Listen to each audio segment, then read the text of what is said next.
star so bright. Pull your hat down, make sure your cinch is tight. Horses kinda snuffy, cold chill up your spine. You'll get your ass moving, son, with burning daylight.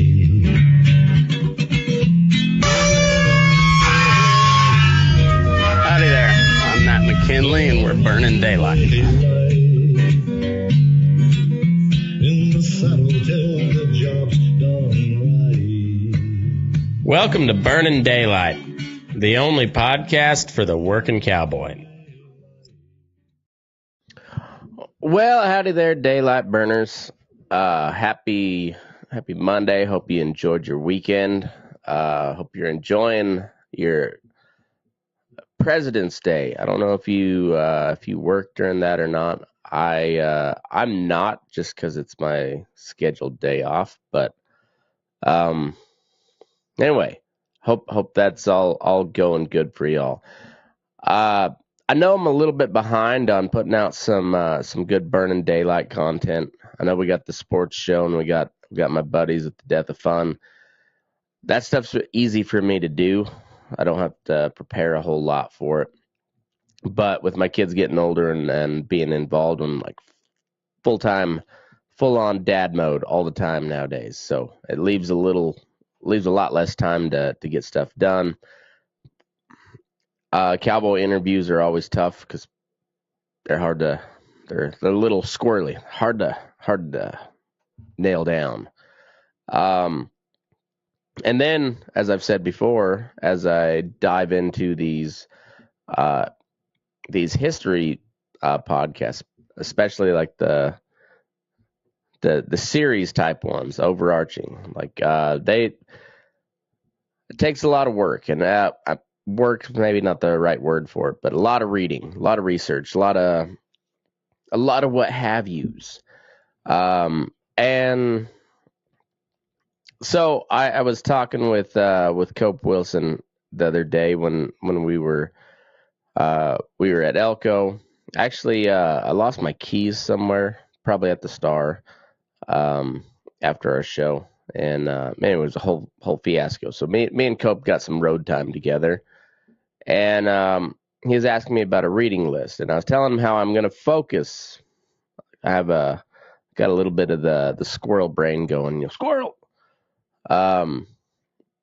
Except my deal is like I'll have that squirrel moment, but then I like follow that rabbit hole for longer than I should, or far more intensely than I should, and then something else will catch my interest. So I'm trying to focus on the meatpacking industry this year. This I want to read the books on that. I want to get that laid out and get that project done. But what I discover on all these things is to do the topic justice.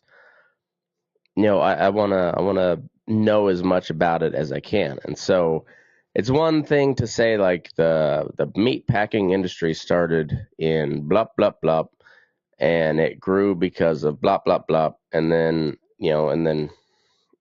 I could make it very generic, and I'm sure it'd be fine, but I want to know how all this stuff works.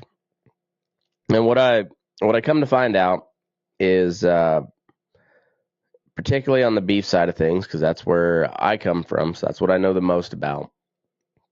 That's what I'm kind of choosing to focus on. But the meat packing industry as a whole, it's comprised of different elements. You got the poultry side of things, and within that you got chickens and turkeys and ducks, and I don't know how all that side of the end works. I know how to break down individually those animals and prepare them to eat. But I don't know the poultry side of things. I don't know the swine side of things, the hogs. I know cattle, and I know the dairy side a little bit, but mostly I know cattle, and I know the feedlot side of cattle very well. But what I've learned through all this is meat packing as a whole, but where I'm focusing really on the beef industry is the rancher and the packer are it's a symbiotic relationship. It's not and it's really kind of a toxic domestic abuse type relationship that you can't really get out of. The meat packing industry is tied to the cattle that they meat pack, or the animal. So somebody's got to raise them, and unless this whole like lab grown meat thing really takes off, there's always going to be that dysfunctional, toxic, possibly violent relationship between the producer and the packer. It's always going to happen. So, since their livelihoods, their destinies, and their histories are all intrinsically tied together, you can't do a full analysis of the meatpacking industry without doing a full analysis of the cattle producing side of things as well, because that they run, on semi-parallel tracks. They're tied to each other, one another. They're more like a pair of nunchucks almost. They're just like they're connected, but they're different ends of the spectrum. So another thing Cope asked me about when is if I did a reading list, and I try to do the book club thing. That I'm not gonna shut that down completely. That would be cool to pull off at some point. I've never really been part of a book club. I don't know exactly how it would work, but I think it would be a kind of a cool idea. But in the meantime, to show you guys that this stuff does actually take time and effort, I'll show you what I've been up to. And this is just the physical print, and I'm missing a couple of books here as well. So what I have read, okay, Trails Plowed Under, Charlie Russell, about the early days of the cattle business, moving from Texas to Montana. For that matter, I also have We Pointed Them North. That should be in the books already read pile. But I also have 6,000 Miles of Fence, history of the life on the XIT ranch. And that, I think it's for the most part, I've read a little bit of it. I haven't finished it. But it's a series of essays and just like journal entries from a ranch wife on the XIT. We Pointed Them North, of course, is Teddy Blue Abbott. If you call yourself a real by God cowboy, you've read it or at least know of it. So then also what I've read pertaining to and those are fun books, but it's also I think they're valuable. It gives so like this book, Cattle Kingdom. I've read it cover to cover, and then I just finished listening to it on audiobook here about a week ago. It's called Cattle Kingdom: The Hidden History of the West by Christopher Knowlton, and it talks a lot about how the cattle boom happened. But referenced in there quite a bit is We Pointed Them North by Teddy Blue Abbott. It talks a little bit about Teddy Roosevelt's time in the Badlands, which I'm also reading one of Teddy Roosevelt's books, and reading is all in air quotes because I'm listening to that on Audible. But I'm gonna try to find a cool set of Teddy Roosevelt books to add to the collection back here.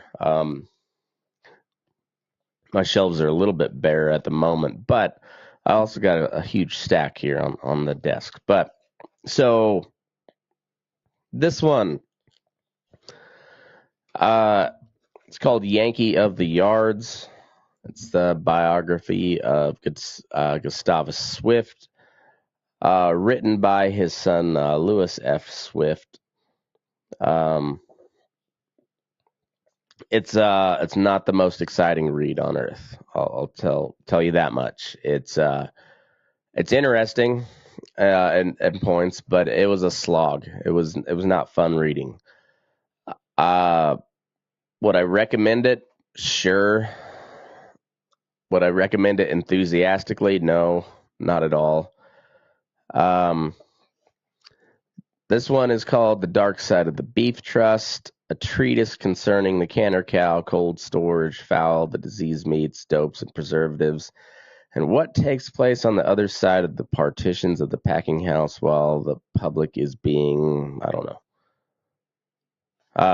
Anyways, this is a series of essays and kind of like a manifesto about the beef trust and some of the nasty, unscrupulous practices that were used by the beef trust and the big meat packers. This was written by Herman Hirschauer, and he was a butcher. This one was pretty interesting. It was more along the lines of Upton Sinclair, The Jungle, which I could also put on this list, or I will put on this list. I don't have a physical copy around here. I think I just listened to that one. I haven't physically read that book since high school, I don't think. But this is coming from a butcher who's not like Upton Sinclair was an avowed socialist. Like that was his whole deal, was trying to he wrote that book to mobilize the packing workers to unionize and also to build support behind that movement within the public. It kind of backfired where it put more regulations on the meat side of things, but not so. I mean, some on the labor side, but that's a pretty common one to start with when you start looking into the meat packing industry. But it's also very, very slanted.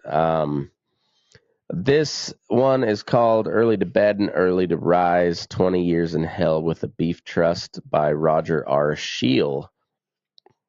This is a first-hand account of a cattle buyer who he mentions many times how his credit was always intact. And I mean, he's very, well, to put it very coarsely, he kind of sucks his own dick a lot in this book. Kind of the same way with the Yankee of the Yards.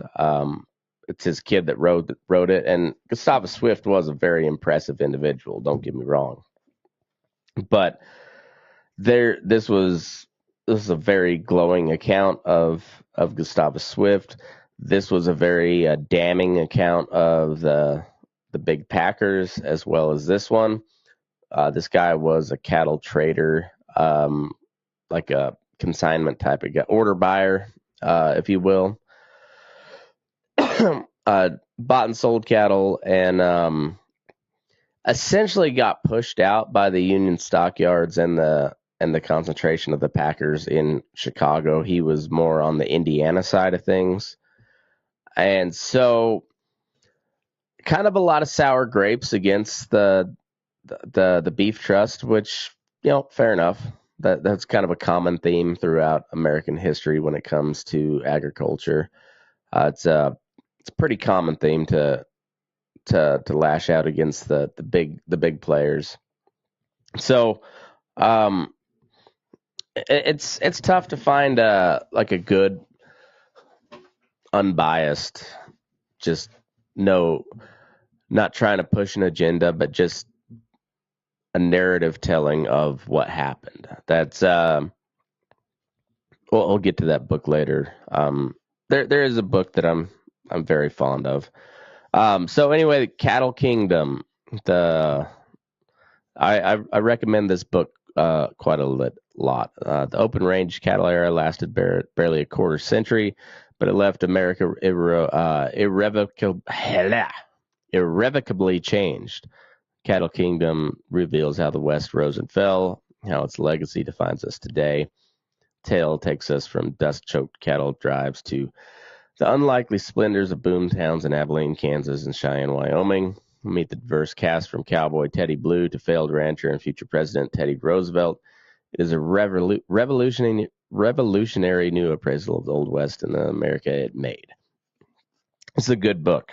It talks a lot about the cattle barons of the late 1800s, and a lot of them being English, Irish, and Scotsmen. Scotsmen in particular. The Scots were the early foreigners into it. But with that book spawned a whole bunch of others that I wanted to look at. I gotta find the name of that. So one of the guys that was mentioned in this book led to several others. So like I said, Teddy Blue is mentioned in this. Now I'm on to a Teddy Roosevelt book, and then I'm waiting for this book to come in. All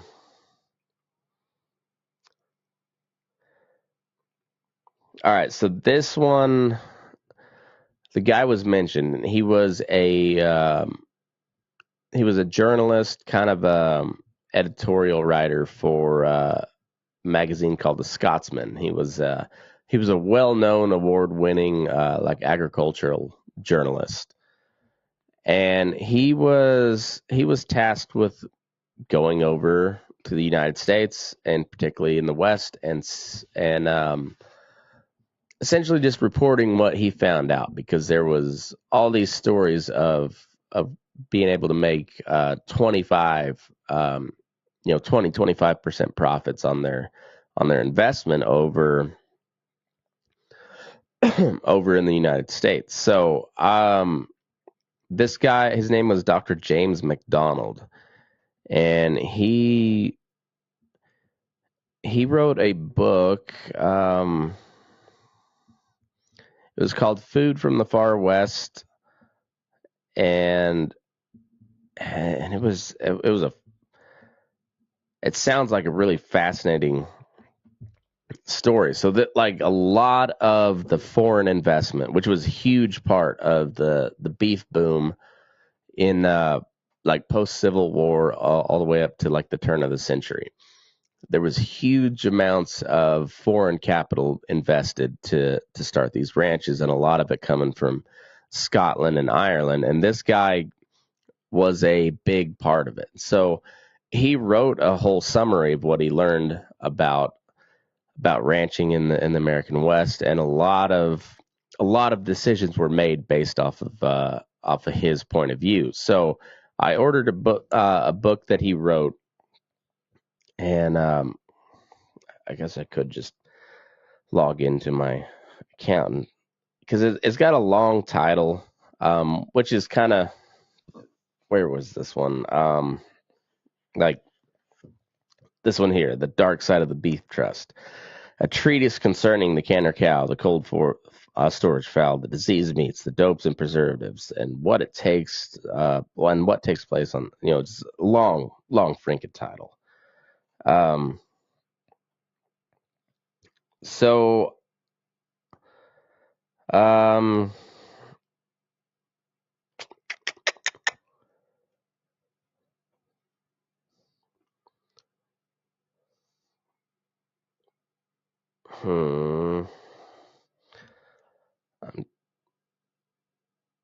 trying to find the. Okay, here we go. Maybe not.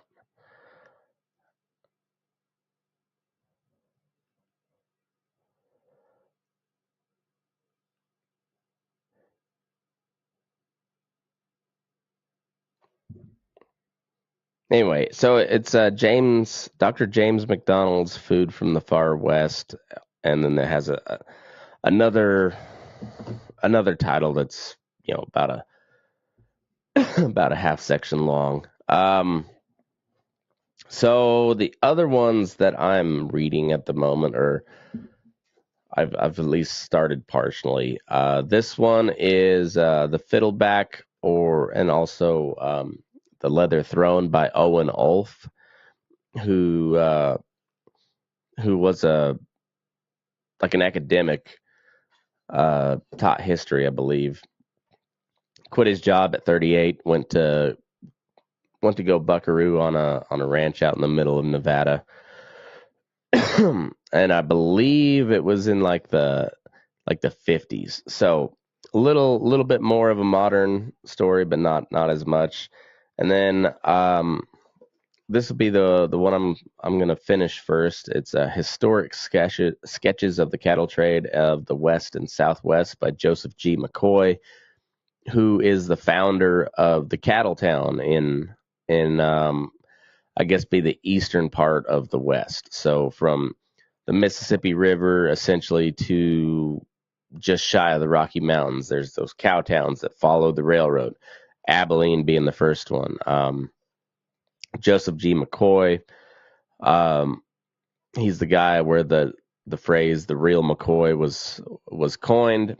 He wrote his memoirs on it, and so once again, very self-aggrandizing. Very look at me, how genius I am, and how dumb these other people are. So you've got to take all of these not so much with a grain of salt, but put them in context of who's writing it and what they're trying to accomplish.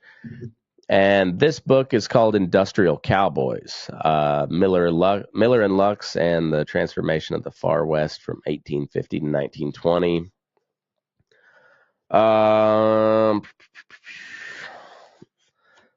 Summary of it is California and the West Coast is kind of a different animal from, say, the Utah border, like the eastern edge of Utah and east, like that's kind of a different. It's almost a different country in the way the agriculture lines up. So Miller and Lux essentially that they owned packing houses in San Francisco, but they also owned land, grazing, and water rights extensively throughout California, and they had their own little kind of empire going there. I started reading it, but I'm gonna hold off until I'm done with Joseph McCoy, and then I'm gonna work on that Industrial Cowboys. So I have those to finish.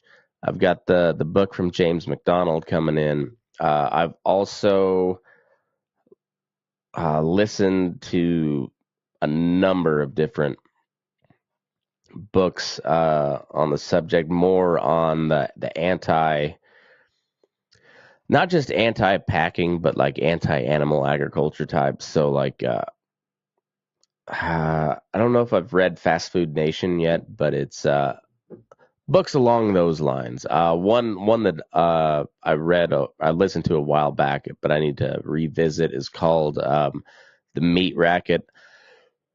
And that's the story of the Tyson company, from starting as a small time trucking company to now they're the biggest meat packing company in the country, and one of the biggest ones in the world. So that there's a bunch of books that I think are worth reading that I may not and some of them definitely don't align with philosophically, ideologically, politically, whatever. I think they've got a completely different mindset and agenda than I do. But that being said, doesn't mean that their work is complete bullshit. So it's worth a read. I talked about Pointed 'em North, 6,000 Miles of Fence.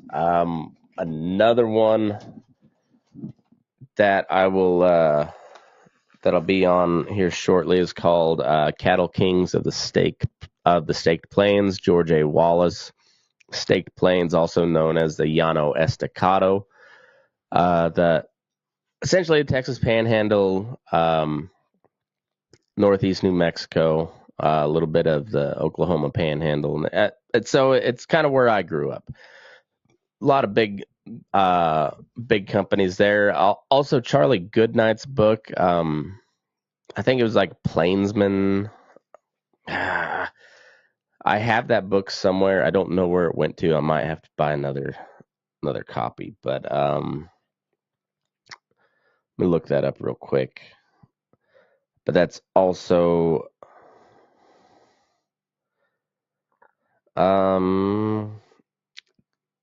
Charles Goodnight, Cowman, and Plainsman. Yeah, I probably have to order another copy of that because I don't know where my other one went to. It probably got left in a Uber somewhere when I was traveling. But and then the other book that I haven't read but I bought, and I don't think it's relevant to a certain extent to the series I'm trying to do, but it's not necessary. So if I don't include it, don't be too surprised because it's a little bit on the back burner. But I thought it was interesting. That's why I bought the book. But it's called The Beefsteak Raid. And I don't remember if it was a full episode on it or I don't know if I've talked about it before. I think I did a full episode on it. But I can tell you, I know I didn't do it justice because I did not read enough about it. So eventually this book will get read, and whether it makes it into, the history, I don't even know if I want to call it the meatpacking industry anymore because, like I said, everything's so intertwined. I don't know.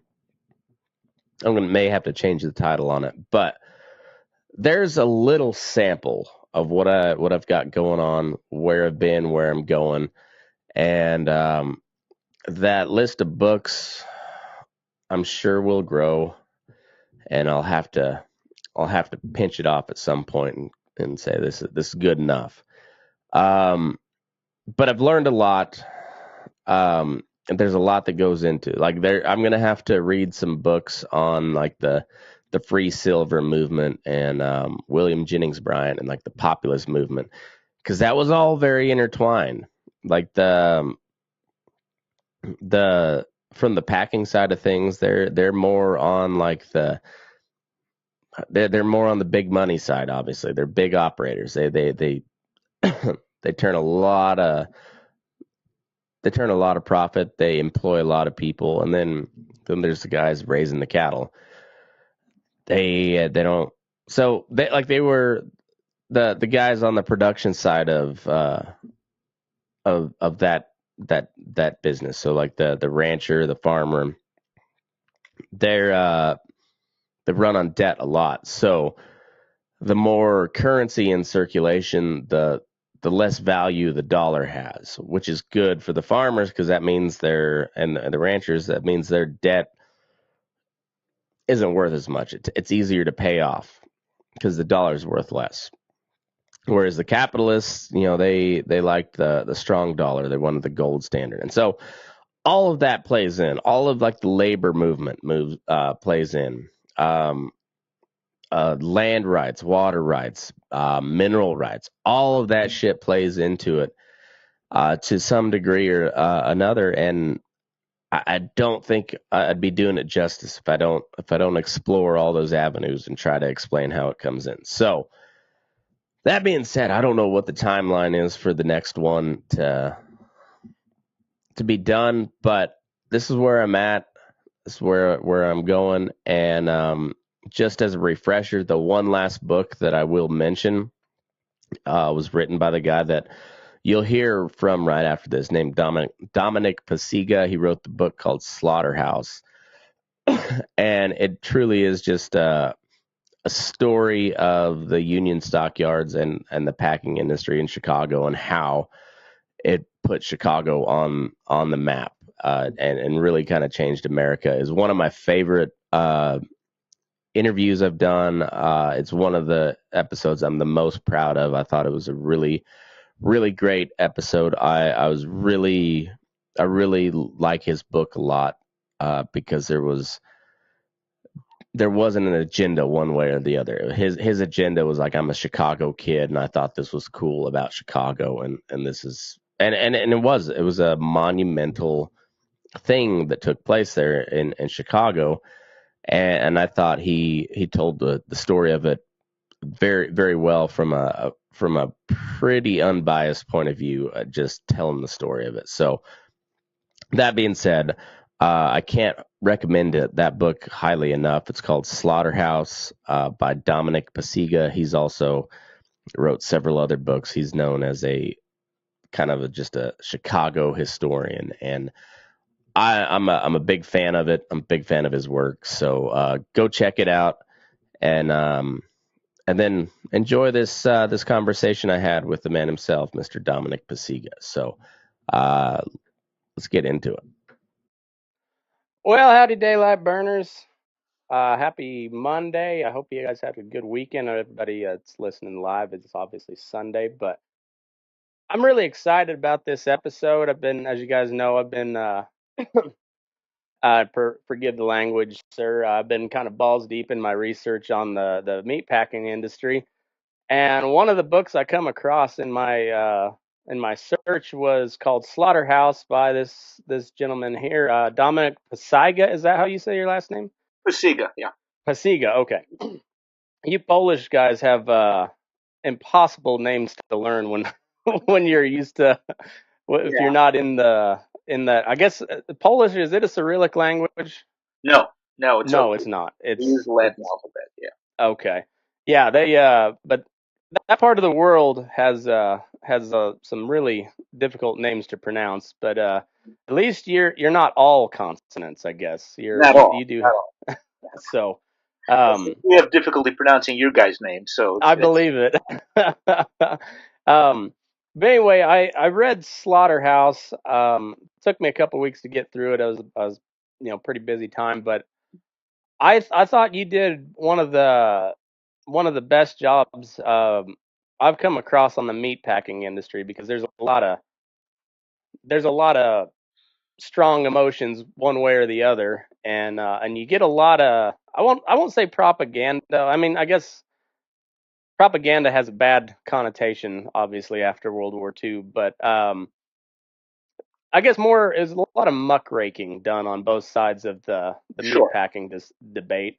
And what I liked about your book is I can tell from the brief amount that I visited with you, and then just what I found on your background is you're a Chicago guy, and Mhm. like you're just like you're kind of like the Chicago historian. It seems like you've got a lot of work done on Chicago, and the way you took the Union Stockyards and just told the story of it and how it spawned the meatpacking industry, and or the meatpacking industry kind of spawned the Union Stockyard, and just you just told the story of the stockyards itself, and the neighborhood surrounding it, and told it in a very compelling way, and it was kind of just straight down the middle factual. There wasn't a whole lot of opinion based writing in it. It seemed like I really, but it was really well done. It was easy reading, and I enjoyed it a lot. So I'm Thank you. really glad to have you on the show. I'm looking forward to reading your other books as well. No, thank you. Yeah, I when I was 20 years old, I went to work in the stockyards. Hmm. I was a livestock handler, and so that was part of my original. And my mother worked in the meat packing industry, and so did both of my grandfathers and my grandmothers for a short period of time. But lots of my aunts and uncles also worked in meat packing. I grew up right by the Chicago Union Stockyard, and so it was always a part of my life in some ways, even when it was in decline. Uh, Hmm. and even now, when it's gone, we still refer to the area as the Stockyards. Yeah, and that's south side of Chicago. Hmm. Yeah, it's the stockyard itself was between Pershing Road, it's 39th Street, and it went to 47th Street, and then from Halsted to Racine, so it was about a half a square mile, and then half a square mile west of it was where the meatpacking house is located. Okay, Hmm. okay, and so does that mean you're a Sox guy and not a Cubs guy? You betcha. All right, that makes me like you even more. I had a college roommate, good buddy of mine, from Barrington, and he was Compared a to he was stock. yeah. There you go. I'm a Rockies fan, so we're most of the time we're kind of in the same boat where we just kind of suck. Yeah, I know. Um, but yeah, I had a college buddy that was a Sox fan, and boy, I mean not a Sox fan, a Cubs fan, and he was almost unbearable. And I really had no opinion on Chicago sports until I met him, and then I I got to where I hated everybody except the Sox coming out of Chicago as far as sports go. Well, So, but now I'm out of college. I don't hear Chicago sports near as much. So I've faded back to where I kind of were. I was no opinion, but it's funny. You're a Sox fan, so I'll have to let him know that I talked to a real Chicago guy for once. tell him we'll pray for him. Okay. It feels like we ought to use a Jim Croce song to close out the episode, huh? Sure.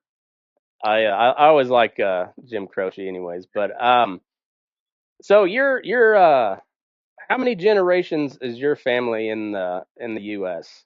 My grandparents came from Poland just Okay, before World War One, and okay, so since about my grandfather about 1905, my grandmother about 1913, on both sides. okay.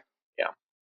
Um, is that kind of part of the Volga German migration as well, or is that No, I don't know the no. precise geography. The Polish migration was all by itself. It was very large, Mm-hmm. and it peaked just about the time my grandmother came. Um, Okay. and today, the Polish population of Chicago's diminishing. It's mostly moving to the suburbs and other places, but it still has a large Polish population.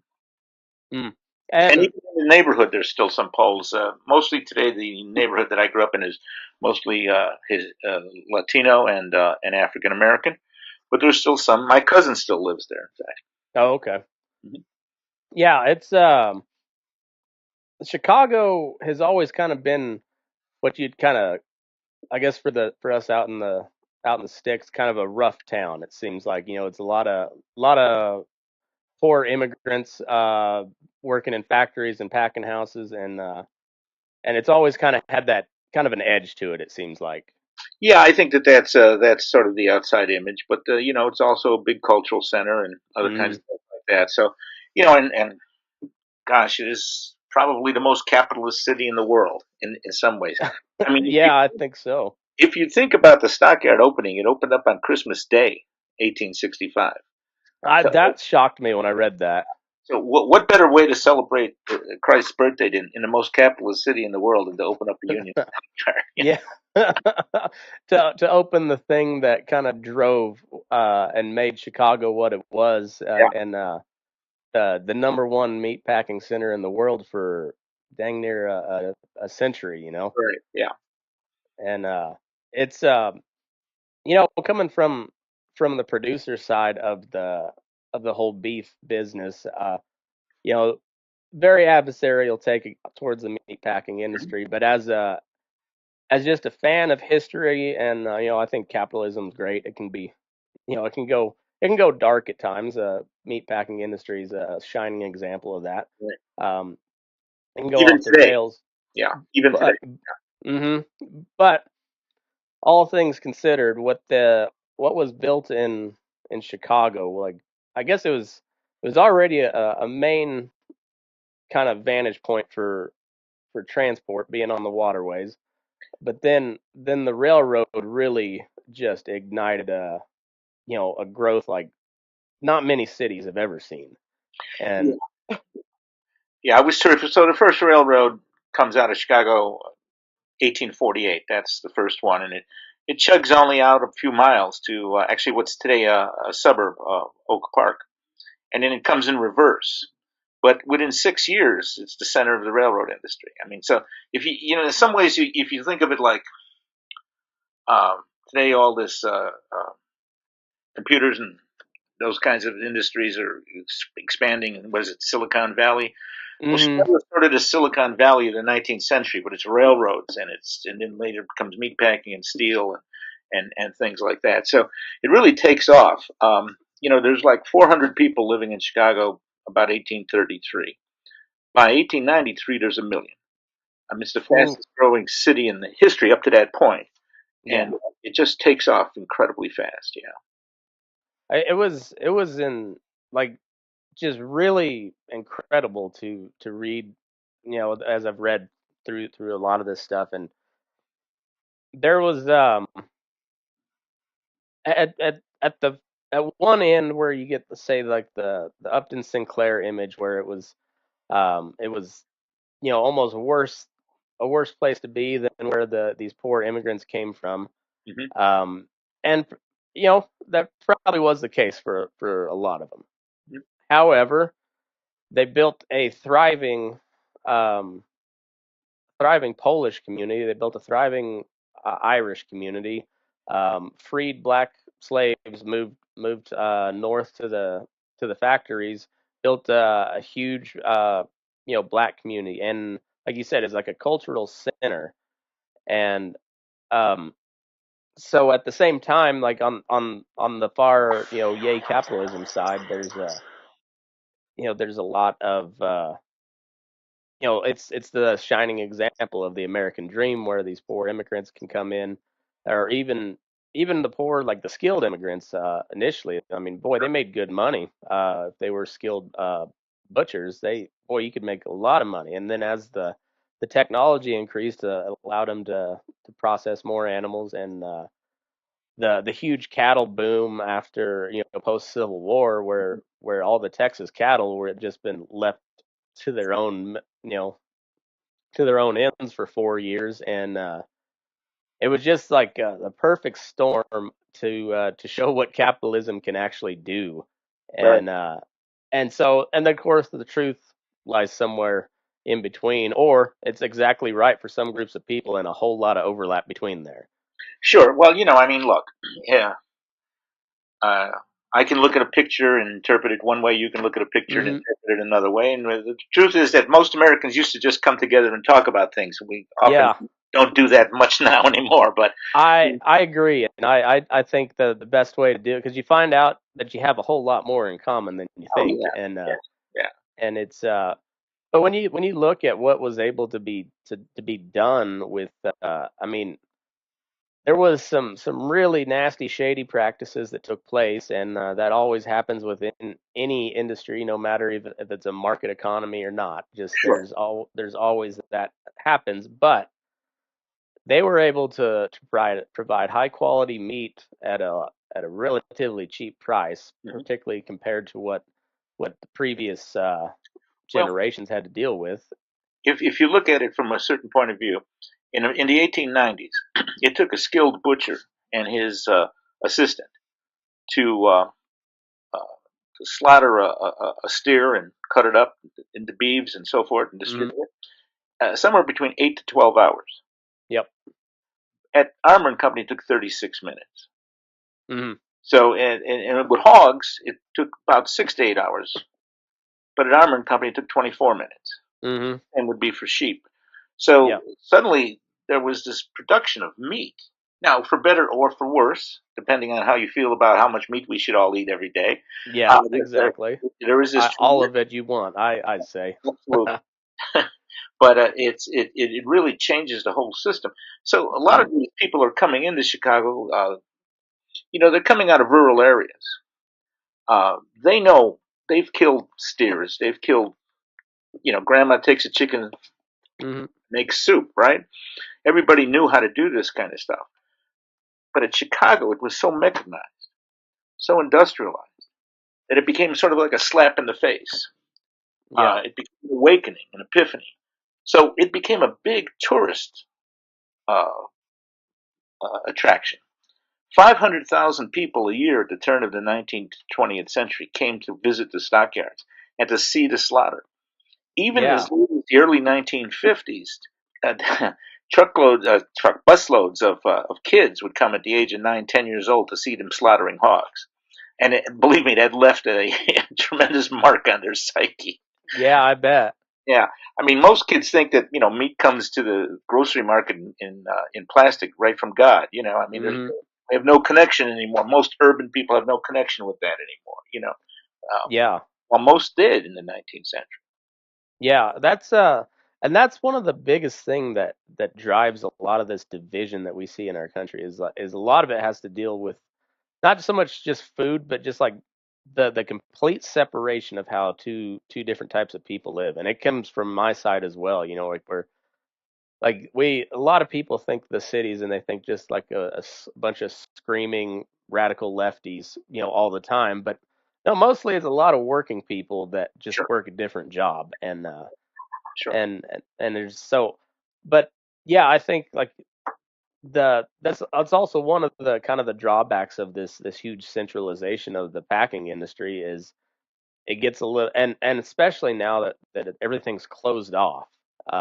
Like it's pretty tough to just get a tour of a packing plant anymore unless you are with some sort of group because of the liability behind it, Yeah. from so many lawsuits and stuff. Whereas, And people demonstrate, right? I mean, because hmm PETA and other groups like that are worried about animal rights, etc., justifiably. But yeah, I mean, there are some packing houses. Actually, I just read not long ago that have opened up to tours up in Minnesota, which is I kind of think that's great. yeah. I think people should know what's going on. And the hmm thing is, so I didn't, when I worked for this union stockyard company. I was outside. I was a livestock handler outside. I never saw a kill. Yeah. They didn't kill. We took animals off trucks, or trains, and we put them back on trucks and trains, and they went someplace else to be killed. hmm So I never saw a slaughter till I was writing my book, Slaughterhouse. And I called up a friend whose family owned one of the last meatpacking houses in Chicago. And he hmm said, "You want to see it? Come on down and see it." So I was, a little leery, because I had never seen this before. Um, but I went, and it was a sheep slaughterhouse. And from the moment the sheep were shackled as they came in and went up in the air, cut Yep. their throat, it happened so fast that after about 2 minutes, you just realize it's a job. Yep. It's just a job. Yep.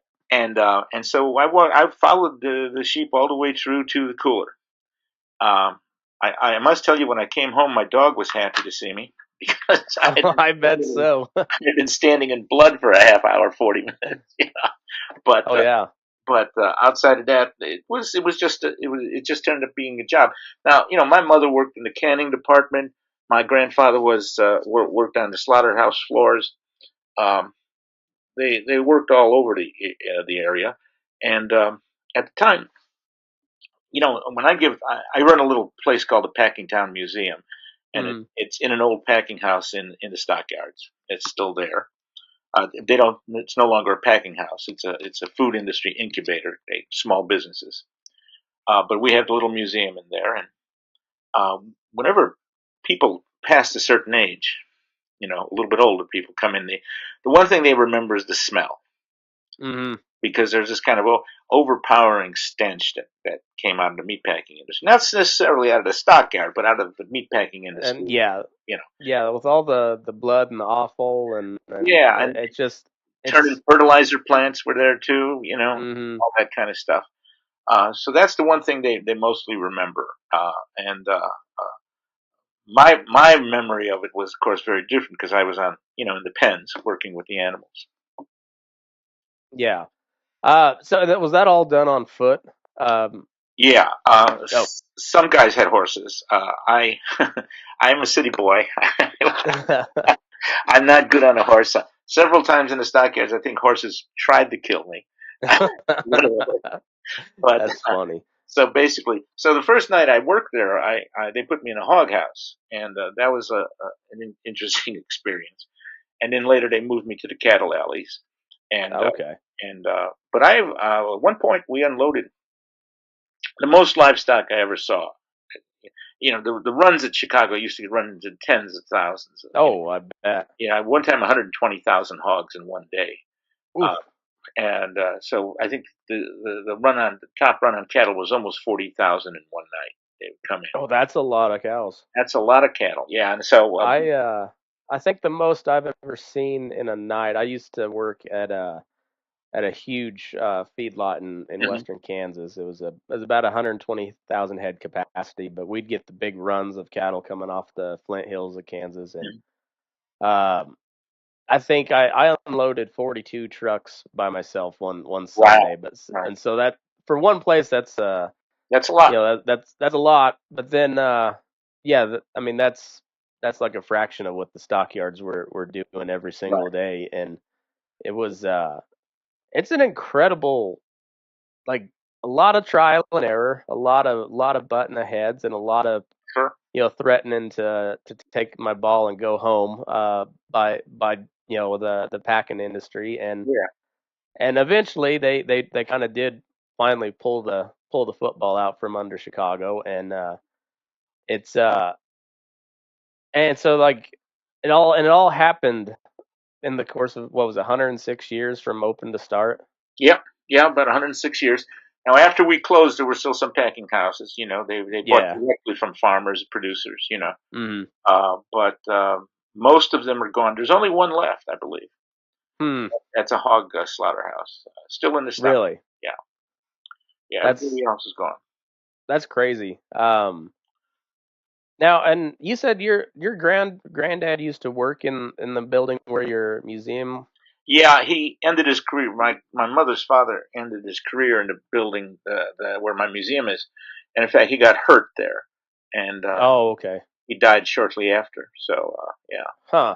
so his picture's on the wall now. That's kind of revenge.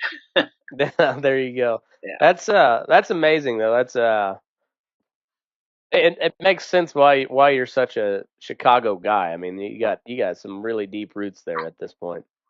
yeah. I've been here. It seems like yeah, our family's been here. Well, over 100 years, but which is actually kind of long for Chicago because people come and go constantly. Yeah. But we were in that neighborhood for 3 generations. In fact, I'm in that neighborhood still periodically because I only live about 5 miles away, but I work there at the museum. Yeah. That's amazing. And so when the stockyards closed down, and then you said you stayed on for a little bit afterwards while they Hmm. were doing some demolition and stuff, and then um, were you in? I guess you would have been in college probably when this Right. was all. Yeah. So, because I was listening to another podcast that you had done, um, and you were talking about how you had a education deferment for the Vietnam War, and Mhm. that was that had to have been some really contentious times there in Chicago at that point in time. Yeah. And of course, the Stockyard was located right behind the International Amphitheater where the Democratic Convention had been in Oh 1960. yeah. You know, um, and it was kind of contentious. There was, we people were on edge about civil rights, about the war, about Mm, all kinds of things. And growing up at that time period was it was an education in itself. And I went to the University of Illinois at Chicago, which wasn't a very radical campus, but it got closed down during the Cambodian invasion. Uh, mm, and at that point, I was working nights in the stockyards. So I originally worked the shift from like 5:30 till 1:30 in the morning. But then I left for a while, and then I came back, and then I worked a 2 to 10 shift, which made it possible for me to go to school. yeah. And the stockyard was only a short bus ride from the university, so it wasn't hard at all. Now, did they have a lot of turnover in employment there? Oh yeah, um, Yeah, I would imagine so. That it seems especially to me like that'd be a lot like a dairy, like a modern day dairy farm or a feedlot or something, where just like continual employee turnover. yeah, because I mean, the pay was not stellar, right? It was Yeah. uh, minimal. And also, the people who worked in the packing houses, that changed. At one time in the 1920s, Armour and Company they employed 8,000 people in Chicago at their plant, and they actually had to hire 8,000 people that year. Now that didn't mean everybody left, but Yeah. some jobs, the guy would come in 2 days and say, "I'm out of here. This is crazy." Mm, Because where you were introduced largely as if you were new, and these are all unskilled they're not skilled butchers, right? So they're coming in, Yeah. and the first job you get is a squeegee man. Squeegee man just stands 10 to 12 hours a day pushing blood into a gutter. Mm-hmm. And the guy's doing this for 10 to 12 hours. He might go home and say, I'm not going back. Oh Or yeah. they would shackle the guys had to shackle the hind legs of animals. Mm. Hogs are smart. They try to bite. They try to get you. They know what's going on. Cattle Yeah. are not quite that way. But and by the way, cattle are knocked out before they're shackled. So Yeah. it was, but those were tough jobs, and all the jobs were pretty hard. Um, at the time, and the conditions that they worked under were not always great. I mean, so yeah, there was a lot of turnover in the meatpacking industry, and there still is. I mean, even today we're Mm. talking about kids working in meatpacking that there's been an issue about. Yeah. That's been popping up a lot here Yeah. lately. Hmm. Yeah, and I did an internship for Beef Products International when I was in my senior year of college, and they were the company out of Sioux Falls that made the pink slime, the lean, finely textured beef, and Hmm.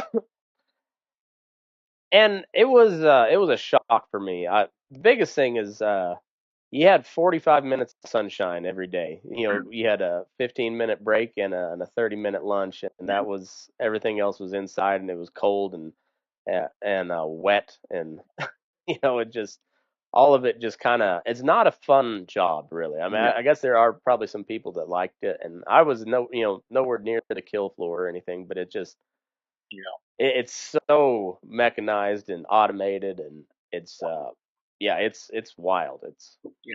See, I like working there, but I worked outside, mhm. and that was different. I worked Yeah, with the animals outside. We unloaded trucks and trains and loaded trucks and trains, and that was yeah. about So that was very different than what my grandparents did or my mother. Mm. Yeah, and so what did your grandfather, what did he start out as? He was an unskilled worker. He became after a while a meat inspector, and then after he hit his 50s, they laid him off, and he went back to working as a maintenance man. Uh, Huh.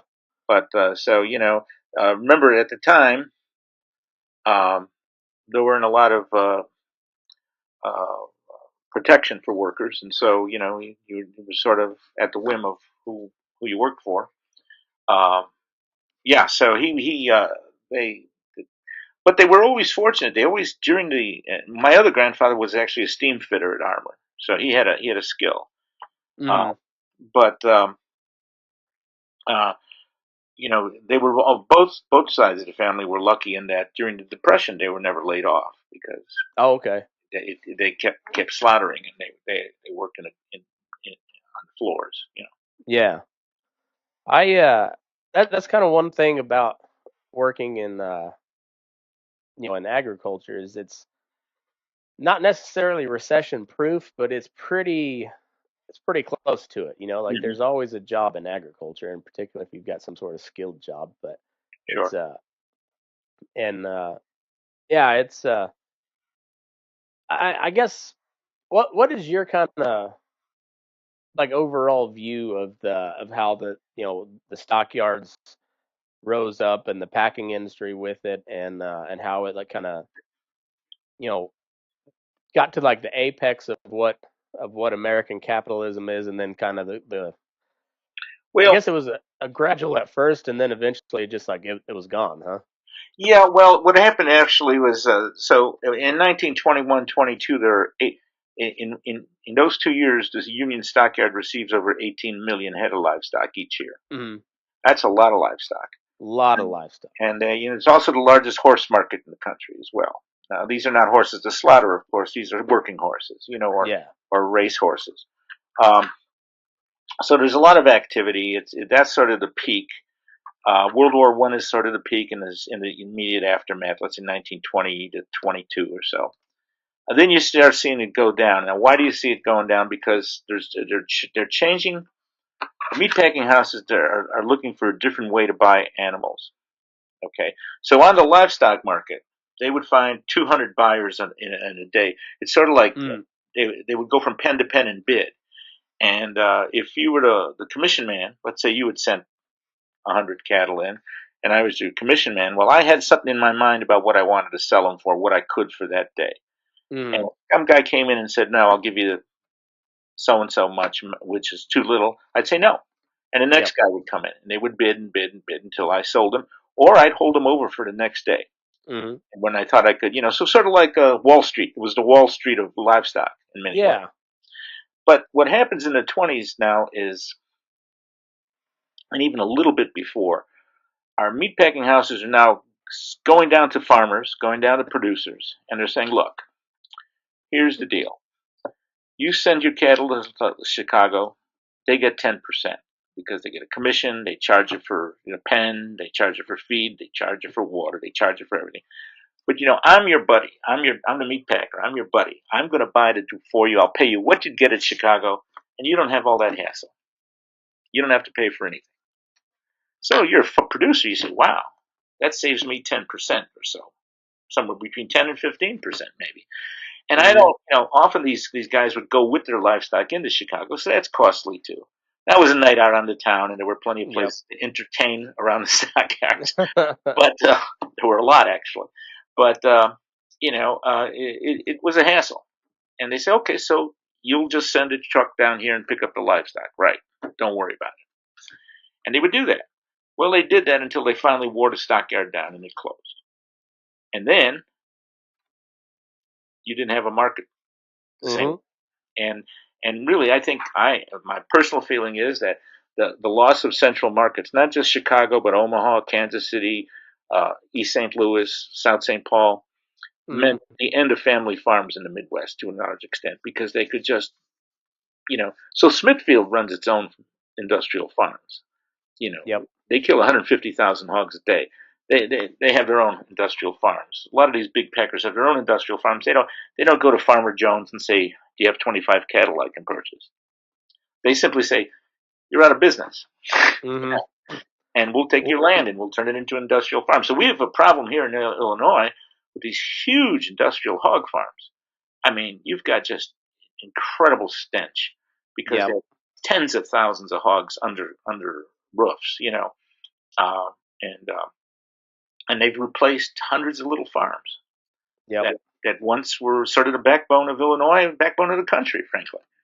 Yep. And I think family farms are really hurt by this. But if I was a farmer in 1950 and somebody came to me, "You don't have to send it to the Chicago Stockyards. I'll send a truck to pick it up, and you'll make the same." I'd probably say, "Sure, that's a good idea."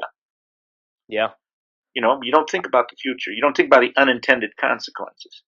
Not that the Well, stock, and not that the stockyards were saints and that people didn't get screwed anyway, yeah.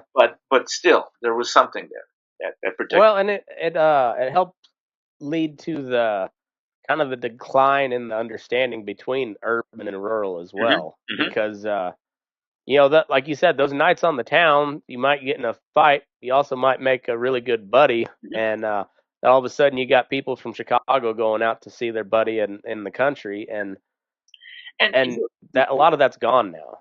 and you remember from 1900 on till 1975, there was the International Livestock Exposition was in Chicago. Mhm. It would draw hundreds of thousands of people, city folk primarily. Mhm. Um, it even made local television. They would have local television programs about it. It was a Yeah. big thing. Um, and people got to interact with other people, as you say, a little bit more. I mean, part of the problem is, even look, I'm a geezer. I'm an old guy now, right? I sit back and I think, people date online, people talk online. They don't meet for a beer on the corner anymore, right? Yeah. So we've become atomized to an extent, and I think that my book is called "How the Chicago Stockyards and the World It Made." And I still think that the industry is sort of symbolic of how the world has moved on. I don't think you're wrong on that at all. I think it's kind of it's always harken back to the good old days, but there is something just missing because like the I was talking with a fella from New York as a horse trainer, and he talks about all these like these black cowboy clubs throughout urban areas where so and so's great grandfather came from the South to New York or wherever, to L.A. to get a job, Mhm. and he was a cowboy back then, but he went to go work at a factory, but he kept that tradition alive, Mhm. and it's kind of the same. I mean, you have all these immigrant communities throughout the cities, and then when all that gets intermingled with like a place like Stockyards, and you get all these ranchers and farmers coming from the country, like there's something really beautiful about that, and it was part of the it was one of the big reasons that kind of helped intermingle like the West and the East. Was like Chicago was the terminus for all that. Yeah, yeah, I think that that's true. And remember the railroads connected both coasts in 1869. Mm-hmm. So that meant, and Chicago was in the middle of it. Mm-hmm. So if you wanted to go from New York to Sacramento, California, you had to stop in Chicago because that was the terminal. It Mm-hmm. stopped. Then you had to get off the train. You had to spend the night, right? Probably at the Palmer House or someplace like that, and then get on another train in the morning and head out towards California. So we always always say we always got our 10% one way or the other. Yeah. And but it's true. It just became sort of the nexus where people just sort of met each other and spread around throughout the country.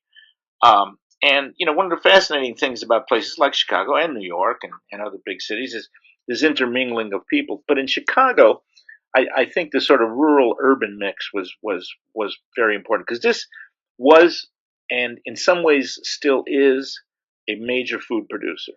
I mean, Mm. we have various packing houses here. They don't slaughter. They're not slaughterhouses, but they're packing houses. They buy, Mm. beeves from Iowa or Wyoming or wherever, and they're brought in on trucks, and then they cut them up here and they distribute them. Um, and in the stockyard today, it's now called the Chicago Stockyard Industrial Park, and it is the most successful industrial park in the city. There's 15,000 people working in the stockyards today. Um, Not all of them in the meat industry or even in the food industry, but they're there.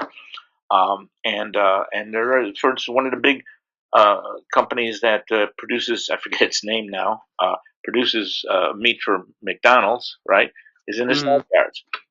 There's various others, and there's now a couple of businesses that uh, this is totally against what we're talking about here, but they grow meat in jars and stuff for petri dishes. They're located there, and so there's still a tremendous amount of industry in the area, but that old intermingling between urban and rural has disappeared basically. Yeah, that it's kind of crazy how it all. What are your thoughts on that lab grown meat stuff? What do you think about that? I've tasted it. It's okay. It's not beef. Yeah, I like beef and I like yeah, pork and I like lamb and uh, yeah. I guess I'm a carnivore. I'm the same way. I Yeah, you know I raise beef, and I think the perfect cut of meat that God put on this earth is a beef ribeye. sure. I don't think there's anything. I mean, I've got a brisket on the smoker right now, but I love lamb. I love good pork. I mean, Sure. and I don't know, like I don't know. Maybe that's the quest of humans. They're always trying to kind of play God, and I think you can try to make meat, but like Yeah, but meat comes from an animal, you know. yeah, yeah. I think that that's probably true. I mean, look, there's room for it all, I guess. You know, Yeah, but you know, these are companies are producing these products now, and I have to tell you, I ate chicken that tasted like chicken, but wasn't chicken. It did taste like chicken, but it wasn't chicken. yeah, You know, yeah. you can do a lot of things. And in fact, in the building that my little museum is in, and by the way, it was voted the best tiny museum to learn Chicago history in the city. That's all. I can't wait to go see that. I'm Well, when you come up here, you let me know. I'll meet you and I'll show you around and I'll show you around the neighborhood. I'm gonna hold you to that because I that like that I've been I've never. The only time I spent in Chicago was 12 hours at O'Hare in a during a blizzard, Yeah. and so I didn't have a great experience there, but it wasn't bad. I mean, when I finally got a connecting flight, I just went to the bar and we took bets on whether our plane was going to be delayed or not, Yeah. and um, You know, but it's um, yeah. So now that you put that on the table, I'm gonna take you up on it. I've yeah, always wanted to go. We'll go see a Sox game. sure, absolutely. When the stockyard closed, um, I traveled around the Midwest. I went to Omaha, see the. Hmm. It was still operating as a stockyard, but it was very quickly going to close. Visited a couple of stockyards in Iowa, Sioux Falls, and ended up in Yankton, South Dakota, visiting there too. And because my father had an army reunion up there, so we drove. Oh, okay. And Yankton actually had two small stockyards, so I went to both of them. It was interesting, and you realize how big an industry it really was and is. But it's always been dominated by three or four big meat Hmm. growers, and it still is today. Yep. They're not names that everybody knows, like Armour, Swift, Wilson. Those are names that are sort of embedded in our especially in Chicago, in the back of our minds, because their families are still here and still have a lot of money. But so you got like Iowa beef and so forth, and the place you mentioned earlier. Um, Yeah. and some of them are just S&G or something like that. And Yeah, it's JBS is maybe now was who they bought Swift, and then yeah. Tyson bought IBP Iowa Beef, and then what's the it's Cargill and Marfrig. Marfrig is National Beef Packing, but yeah, JBS and Marfrig are Brazilian owned, and And they're Smithfield is owned by the Chinese. yeah, it's it is and I'm a very patriotic American. I come from immigrants. I'm half Mexican. But I'm like old school, like generations. My last census record I could find was 1870 in Herefino, Colorado. So it was my ancestors probably from the old conquistadors and settled Mm-hmm. in you know what was old Spain or Mexico back then, Mm-hmm. generations. But I work with almost exclusively Mexican guys, all immigrants, Mm-hmm. and um and that's part of like lower class people that the you know immigrants and lower class native folk born people, like you get to know each other when you work in these kind of Mm-hmm. what other people would kind of see as shitty jobs, and you build a camaraderie with people like that. If you took the stockyard and you put it in the middle of a circle Hmm. in 1925, and that circle had a diameter of about 3 miles, you could count 35 Catholic churches in orbit around the stockyard. Really? Every wave of immigrant that came in had their own parish and so forth. Now, if you add on to that the Protestant churches and several synagogues, you could really see the mix of people in that community. I mean, Hmm. it was just amazing. I mean, when I was growing up as a boy, I could swear in 5 different languages. Really? Yeah, That's awesome. That's awesome. yeah, Spanish, Polish, Lithuanian, German, That's and that's crazy. eventually Yiddish too. So because it was just so many people, and yet you worked with, and they would say something. I said, "What does that mean?" And they'd tell me, and Yep. I'd say it too. And before you know it, we were all swearing at each other in Yeah. various language. Yeah.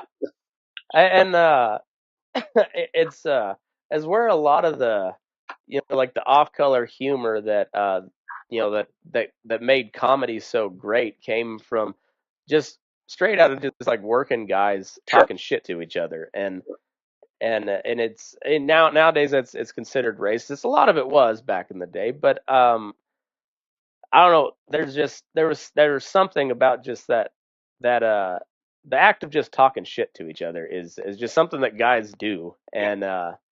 and it builds, I don't know, it builds thick skin, and it builds good character, and you make good friends Yeah. when you can talk shit to each other in different languages. Well, I certainly enjoyed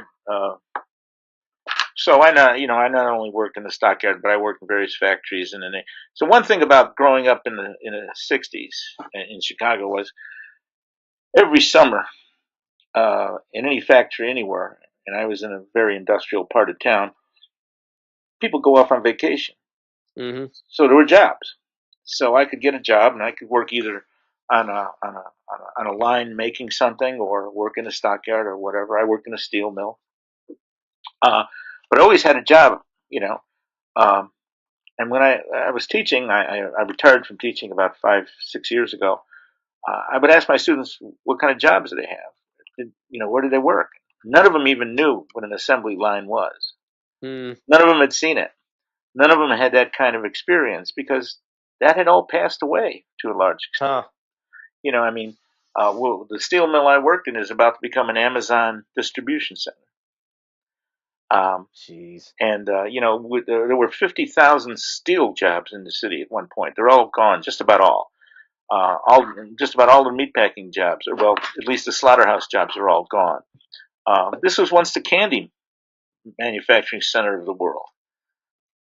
There's just a handful of candy producers now. Huh.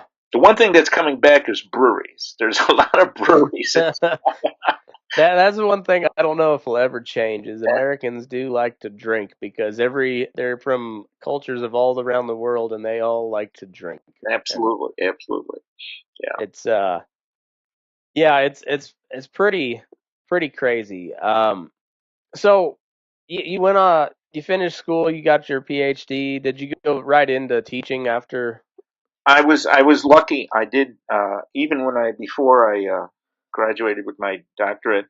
I was teaching part time in various places. My first teaching job was actually teaching GED classes, general education classes, kids who dropped out of high school, to Mm-hmm. gang kids in Chicago.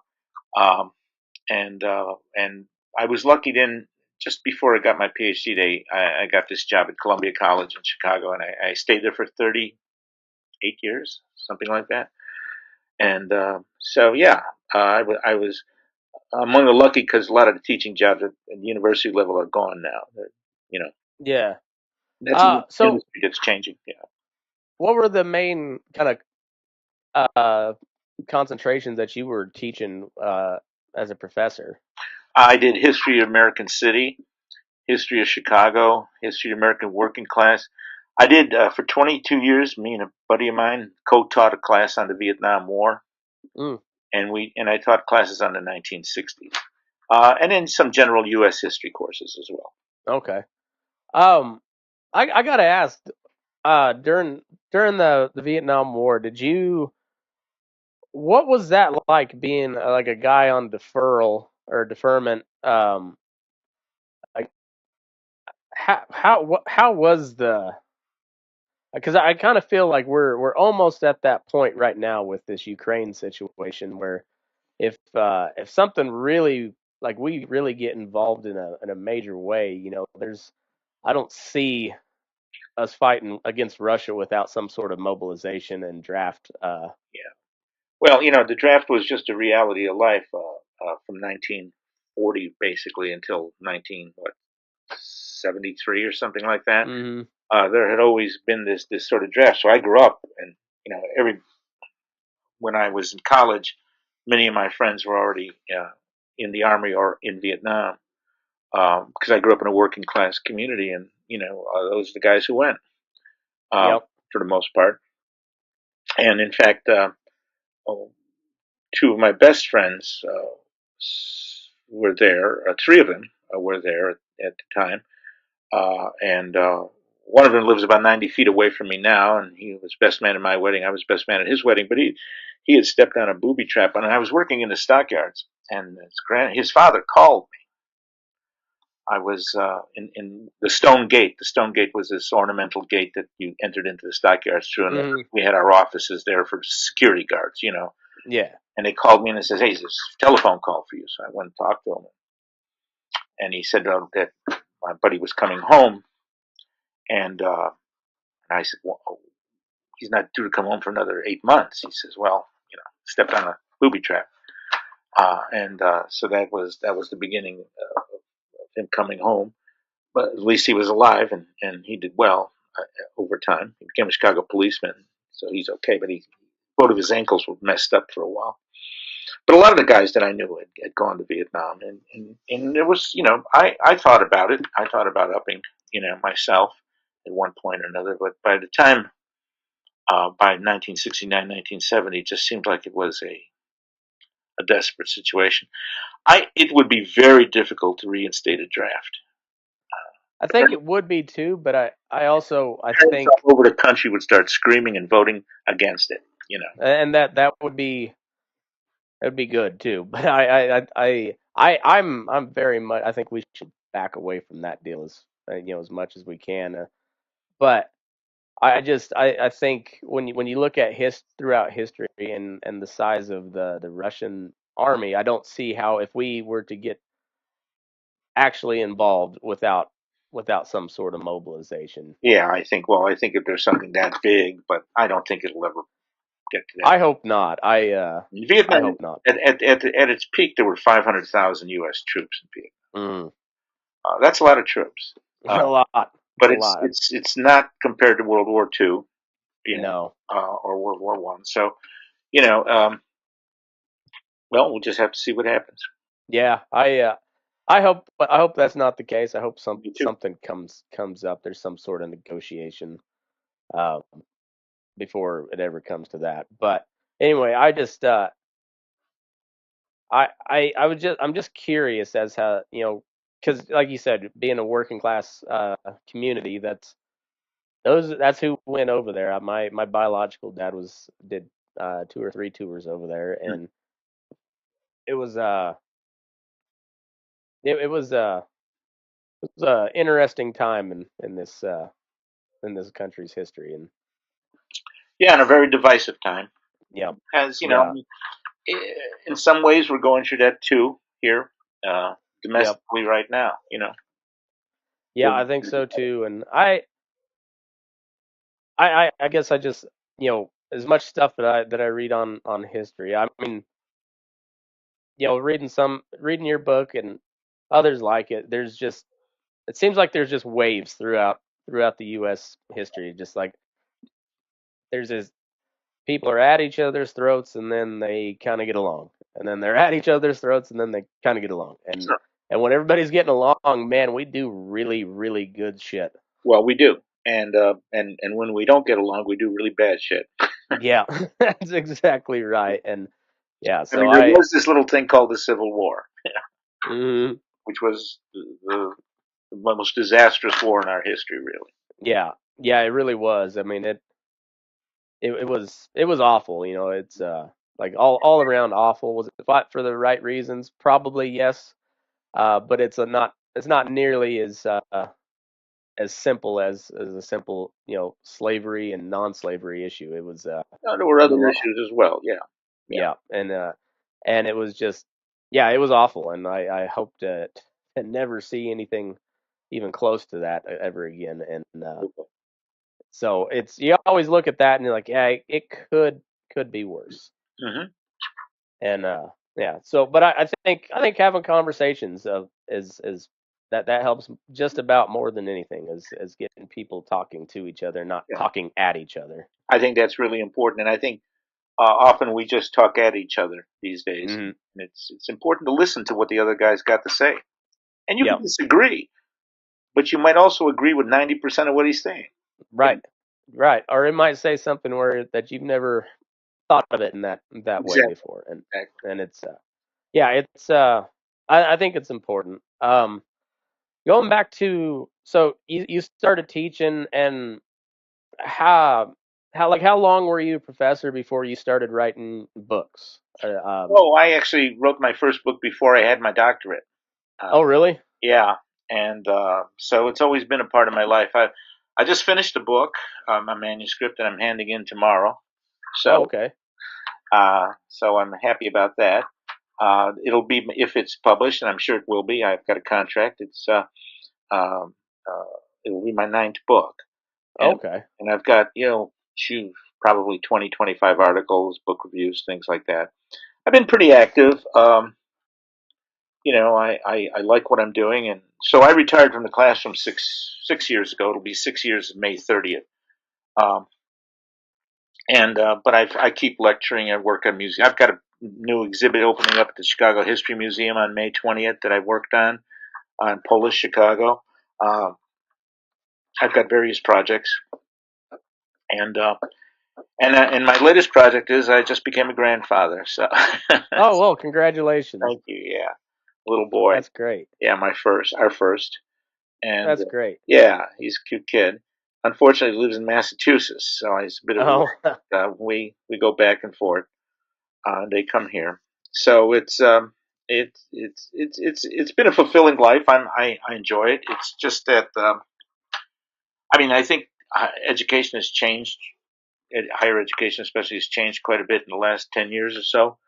Um, I knew it was time for me to get out of the classroom when they no longer understood my jokes, because um, my jokes were all about Jimmy Stewart and John Wayne, and they had no idea who they were, and I had no idea who the hell they were talking about. yeah.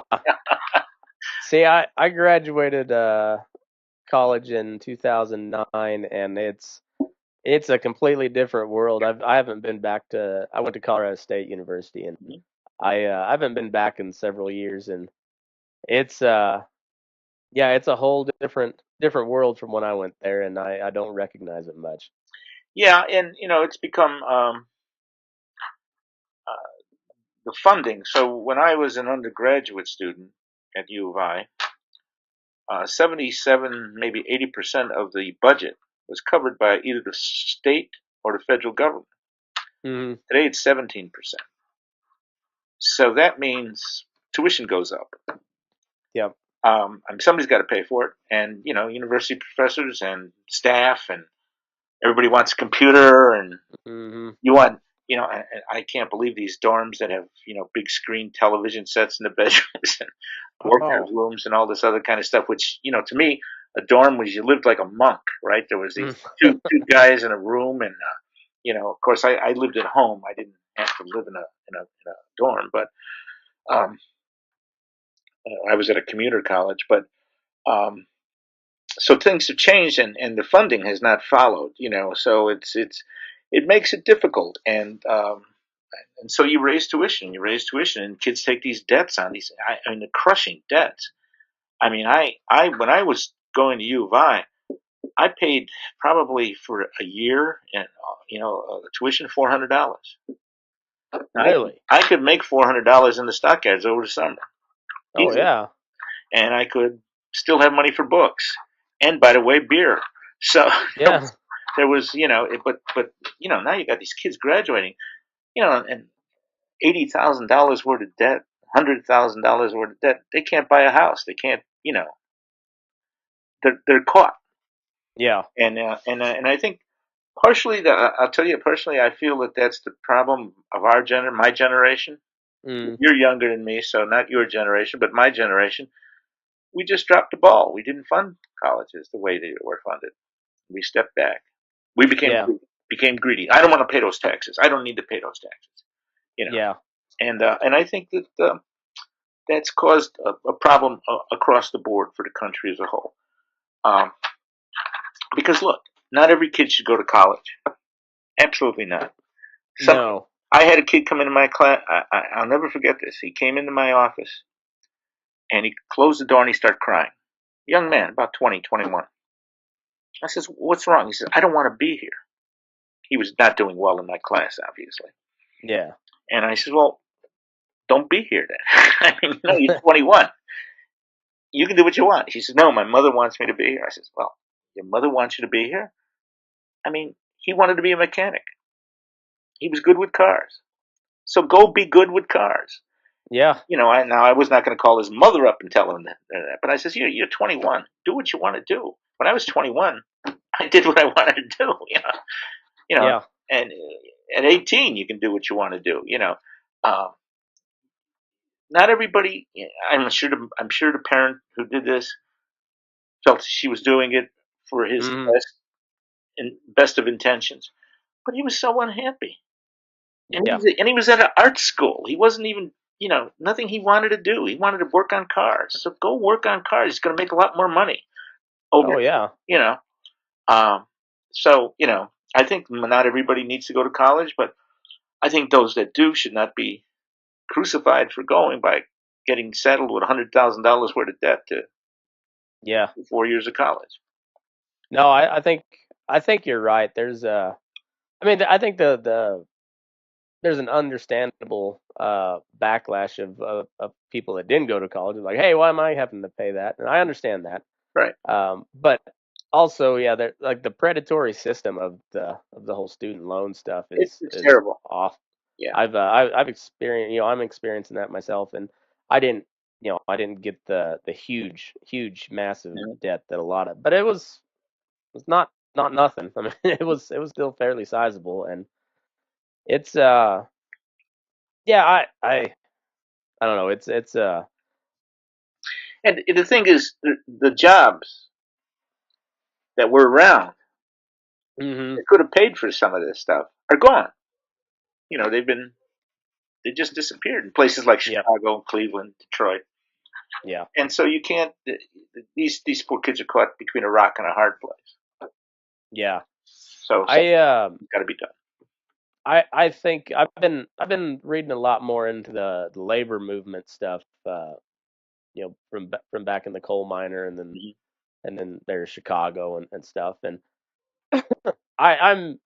I grew up not a union guy, but we didn't have union jobs around. I mean, like other than the teachers union, but these are small schools. This is not like the city where they go on, the teachers unions go on strike quite a bit, and the union stuff is just kind of foreign to me, Mhm. and because it just wasn't around much, and so I guess I have the kind of the benefit of looking at it from kind of a 30,000 foot view, Mhm. and you look and I think, boy, they really did a good job of establishing rights for the workers, and kind of keeping these these giant corporations at bay. But then at the same time, they drove up the price of labor, and eventually shifted stuff out of to non-union friendly states Well, or and, overseas. and that's exactly what happened with meatpacking. So what happened with so when Wilson and Company closed in, I think, what was it, 1954, 55. Wilson was this big, huge meat packer in Chicago, and Hmm. its plant covered maybe 20, 30 acres. And they closed up, and they said basically, you got in 5 weeks we're gone, Yeah. and they laid all these guys off, men and women at the time. Hmm. And where did they move? They moved to Oklahoma, which is a right to work state, and they killed Yep. the union. And so a lot of these meatpacking houses, that's exactly what they did. They broke the unions by moving out of places like Chicago and St. Louis and Omaha, Kansas City, and so okay, so for them it was better at the bottom line, right? They didn't have to pay union wages, they didn't have to pay union benefits. But for the guys they left behind, I mean, one of the reasons I think, and I could be wrong. My wife proves to me that I'm wrong just about all the time. Um, but a lot of the slum conditions in Chicago are because these industries have moved out, Yeah. and they left behind guys with mortgages and you know kids and paying for schools. And, some send a lot of kids to Catholic schools here too. Hmm. Which used to be almost free, but now are not. Um, and they just sort of you know kissed him and said goodbye, and that was it. Yep. And abandoned the neighborhoods. And so you see a lot of the collapse of these inner cities because there's no industry, because there's no place to go. Now Hmm. Chicago's lucky because it's still the second or third largest industrial center in the country, Hmm.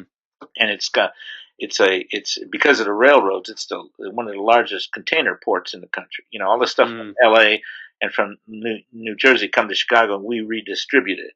So there's Hmm. plenty. There's still work here, but the kinds of jobs that I was able to get as a kid, they're just not there. They're just not there. And so you see unemployment, especially among let's say Latino and African American populations now that had a chance to give a good job in a packing house, decent paying job, benefits, they're now sweeping floors in empty warehouses, or they're not working Mm. at all. And then that's a problem because now they're paid minimum wage where before they had some chance to buy a house, maybe get a car, and so forth. So it's something that we all got to think about how, and it's going to be more of a problem when all these robots do everything, right? Yeah. Yeah, That's gonna. yeah, I can see a real problem with that. I mean, now they're talking Yeah. about trucks that can be driven by computers, right? Yeah. They start doing that. Well, of course, I'll tell you what, a cattle truck will never be unloaded by a computer. No. But I they tried one of those little robot uh things in one of the feedlots to, I think it was Cargill that had it maybe.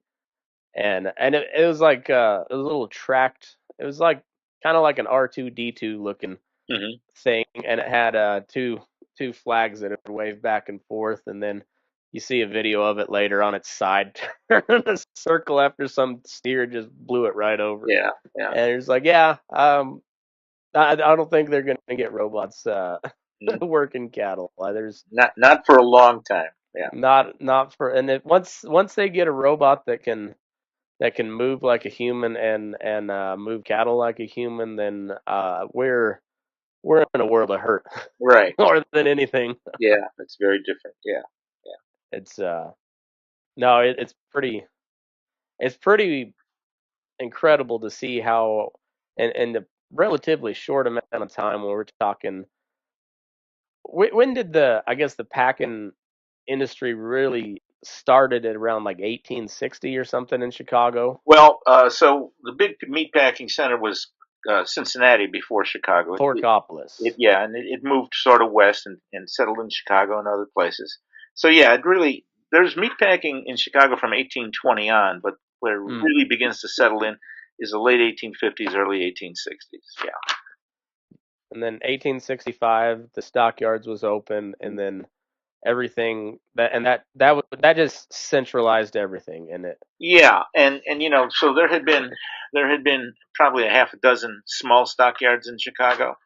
Mm. So when a packing house needed, let's say they had to slaughter 1,000 cattle, they might have to go to 3, 4 places to get the cattle because these were small stockyards. So the Pork Packers Association and the 9 railroads came together. These were, and by the way, they were all friends of Abraham Lincoln who ran these things.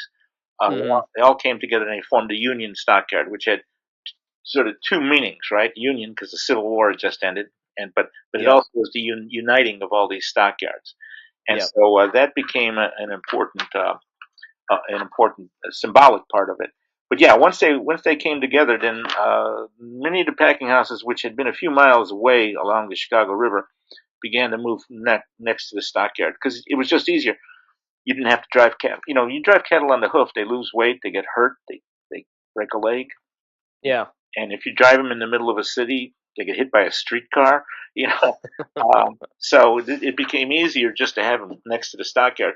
And then they built these ramps, which went over all the pens and over the railroad yards.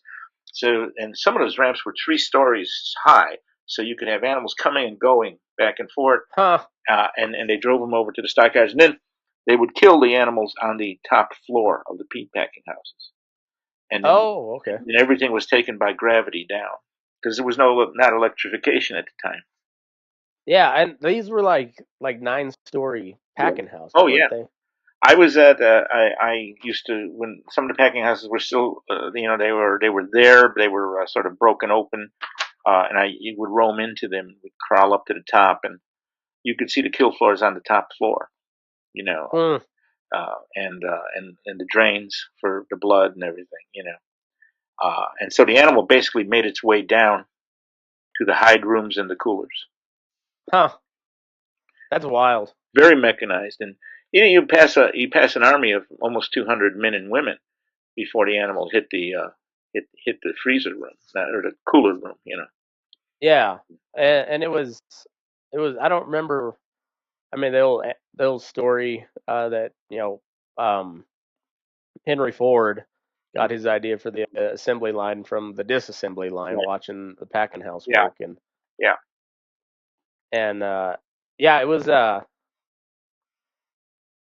incredible innovation, and it was all market driven too. It Right. was that was the crazy thing is it was the Well, people in the East wanted meat, and well, that's an interesting story because the railroads, yeah, they liked bringing live cattle to eat mm-hmm, because you charge more yep, because it's their blood, the horns, it's all by weight. And when the stockyards started creating these refrigerated cars, they didn't want to carry them. So the Grand Trunk Railroad from Canada said, "Well, we'll carry them."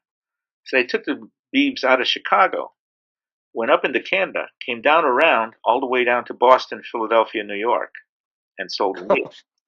So there was a big stockyard actually in Manhattan, the meatpacking. yeah, There was a big stockyard there. They were in competition with this. So a lot of the local butchers in New York said, "Well, we're not going to sell it. It's embalmed beef. It's not good for you. Don't eat it." So Swift said, "Okay, well, what do you sell your meat for? You sell it for 10 cents a pound. I'll sell it for 9. You sell it for 9. I'll sell it for 8. You sell it for 8. I'll sell it for 6 cents. You know mm-hmm, what? I'll give it away free." And before you know it, New York was buying Chicago meat. And they did the same thing on the West Coast in the San Francisco area. So they just put local butchers out of business. I mean, this was a pretty aggressive industry. That's why there's oh yeah, always just 4 or 5 big packers because these big, economies of scale can overwhelm small companies. Now today mm-hmm, there's some small meat packers all over the countryside in Wisconsin, Iowa, Montana, but to compete on a global scale like these guys did, uh, and they were ruthless. They would, okay, you want to charge 2 cents a pound? I'll give it away. Let's see whose meat they buy. yeah, And they put these people out of business. And in fact, that's what they ended up doing with the livestock market also, with direct buying. yeah. Well, and they also did a lot of lobbying, and so Oh, when they saw all these like the Pure Food Act and the Meat Inspection Act and all these different laws coming down the pipe, you bet you they were in the pocket of their senators and congressmen to make sure that those regulations, whatever they may be, they were tailored to where at least they could, if nothing else, they could push smaller guys out. right. Well, but first of all, so the big businesses are not so opposed to these reforms No. because they can handle it financially. Yep. But the Dominic Pacyga packing house can't, and so Yep. they put me out of business. And, Yeah. and so that was actually part of the response to this. Now, I mean, the Pure Food and Drug Act; those were pushed through by people like Teddy Roosevelt, um, Mm.